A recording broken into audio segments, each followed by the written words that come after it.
कर्नाटक चुनाव में बीजेपी की नैया डुबाने और कांग्रेस को जिताने वाली 6 वजह। कर्नाटक विधानसभा चुनाव के नतीजों के बाद भारतीय जनता पार्टी में हार पर चिंतन के लिए बैठक होने जा रही है। उधर कांग्रेस पार्टी में जीत के बाद मुख्यमंत्री पद के लिए विचार शुरू हो गया है।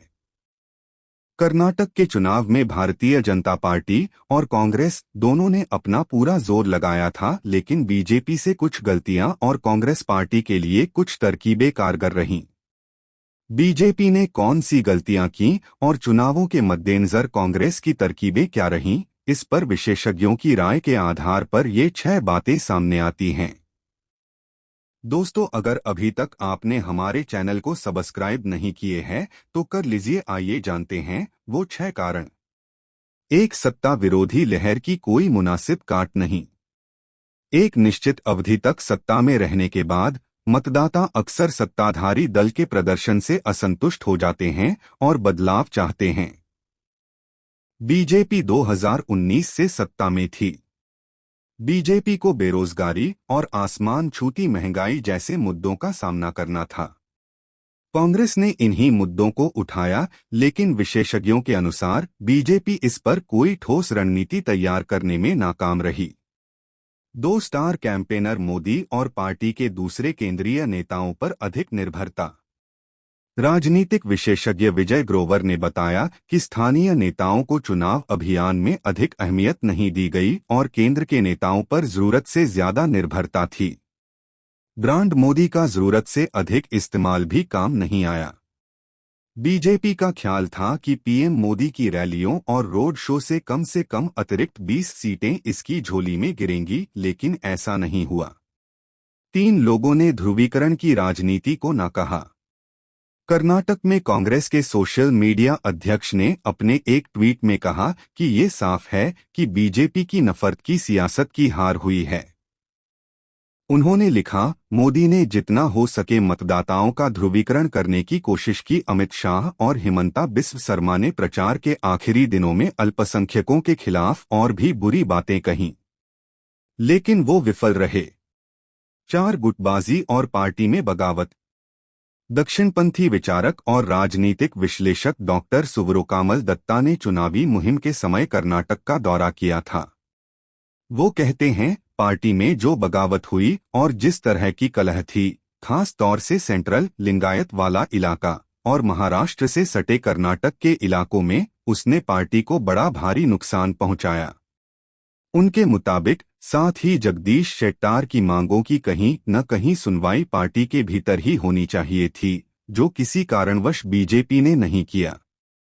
इसका खामियाजा पार्टी को सेंट्रल कर्नाटक और उत्तरी कर्नाटक में भुगतना पड़ा।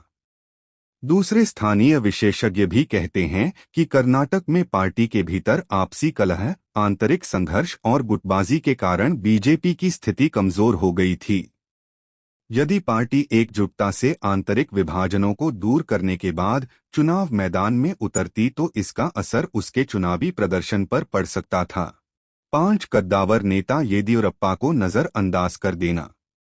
इसमें लगभग सभी जानकारों की सहमति है कि पूर्व मुख्यमंत्री और बीजेपी के ऊंचे कद के नेता येदियुरप्पा को नजरअंदाज करके पार्टी ने भारी गलती की। इतना ही नहीं, यदि भाजपा ने सत्ता में अपने पिछले कार्यकाल के दौरान कई वादे किए थे, लेकिन उन्हें पूरा करने में विफल रही। इससे मतदाताओं के विश्वास और समर्थन पर असर पड़ा और इससे का असर भी पार्टी के प्रदर्शन पर पड़ा। 6. कांग्रेस के पेसीएम अभियान को सही तरीके से काउंटर नहीं किया गया। कर्नाटक राज्य ठेकेदार संघ की शिकायत थी कि प्रत्येक टेंडर को पारित कराने के लिए 40% कमीशन की मांग की जाती है, जिसे कांग्रेस पार्टी ने अपने चुनावी फायदे के लिए भरपूर इस्तेमाल किया। पार्टी ने एक लोकप्रिय यूपीआई ऐप के क्यूआर कोड का इस्तेमाल किया और इसे पेसीएम कोड कहा। पार्टी ने इसका इस्तेमाल यह संदेश देने के लिए किया कि बोम्मई सरकार में भ्रष्टाचार बढ़ा है। डॉक्टर दत्ता ने बताया, 40% रिश्वत वाला अभियान जो कांग्रेस ने 3-4 महीनों तक चलाया, उसने कहीं न कहीं जनता को प्रभावित करने का काम किया। हालांकि इस भ्रष्टाचार के इल्जाम को साबित नहीं किया जा सका है, लेकिन नैरेटिव के तौर पर ये काम कर गया। कांग्रेस पार्टी के जीत के 6 कारण क्या थे? बीबीसी हिंदी। एक समय से पहले चुनावी रणनीति तैयार करना और उस पर अमल शुरू करना। राजनीतिक विश्लेषक विजय ग्रोवर के मुताबिक कांग्रेस पार्टी ने ज़मीनी हालात का जायजा लेते हुए नई चुनावी रणनीति बनाई, बीजेपी के नैरेटिव का मुकाबला किया और सत्तारूढ़ पार्टी के खिलाफ अपने प्रमुख चुनावी मुद्दे के रूप में भ्रष्टाचार को प्राथमिकता दी। इसकी तैयारी पार्टी ने महीनों पहले कर ली थी। बोम्मई ने भी हार को स्वीकार करते हुए कहा कि कांग्रेस ने चुनावी तैयारी उनसे पहले शुरू कर दी थी। वरिष्ठ पत्रकार इमरान कुरैशी का मानना है कि कांग्रेस को सबसे अधिक फायदा इसी रणनीतिक पहल से हुआ है। 2 anti incumbency advantage. Congress party Bommai सरकार के खिलाफ जनता के क्रोध को अच्छी तरह से अपने फायदे के लिए इस्तेमाल किया। कन्नड़ में प्रकाशित राज्य के सबसे प्रमुख अखबार विजय कर्नाटक की हेडलाइन है कि जनता के क्रोध ने बीजेपी को सत्ता से बाहर किया। 3 लोकल मुद्दों को उजागर करना। प्रधानमंत्री मोदी ने अपनी चुनावी रैलियों में स्थानीय बीजेपी सरकार की बजाय केंद्र सरकार की उपलब्धियां अधिक गिनाईं। दूसरी तरफ कांग्रेस पार्टी ने न केवल स्थानीय नेताओं को महत्व दिया बल्कि लोकल मुद्दों को ही चुनावी मुद्दे बनाए। अब नंदिनी दूध बनाम अमूल दूध का मामला ही ले लिया जाए। जैसे ही अमूल ने ऐलान किया कि वो राज्य में ऑनलाइन बिक्री करने के लिए मैदान में आ रहा है, इसे कांग्रेस लोकल बनाम बाहरी कंपनी मुद्दे के रूप में पेश करने में कामयाब रही। डॉक्टर दत्ता कहते हैं, मेरा मानना है कि नंदिनी अमूल विवाद को कांग्रेस ने इसे कामयाबी से जताने की कोशिश की कि नंदिनी जो एक स्थानीय कंपनी है और बीजेपी अमूल को लाकर इसे खत्म करने की कोशिश कर रही है। 4 आर्थिक मामलों पर फोकस रखना। कांग्रेस पार्टी ने महंगाई और बेरोजगारी जैसे मुद्दों को अपने चुनावी अभियान में भारी जगह दी और बीजेपी द्वारा बजरंग दल और बजरंग बली जैसे मुद्दे का सही तरीके से मुकाबला किया। इसी के इर्द गिर्द अपने प्रभावी प्रचार के कारण पार्टी आम लोगों से जुड़ी और उनका वोट हासिल किया। 5 भारत जोड़ो यात्रा ने पार्टी वर्कर्स में जोश भरा। राहुल गांधी की भारत जोड़ो यात्रा जनवरी में खत्म हुई, लेकिन इसने जो पार्टी के कार्यकर्ताओं में उत्साह और जोश पैदा किया वो मई में हुए चुनाव में काम आया।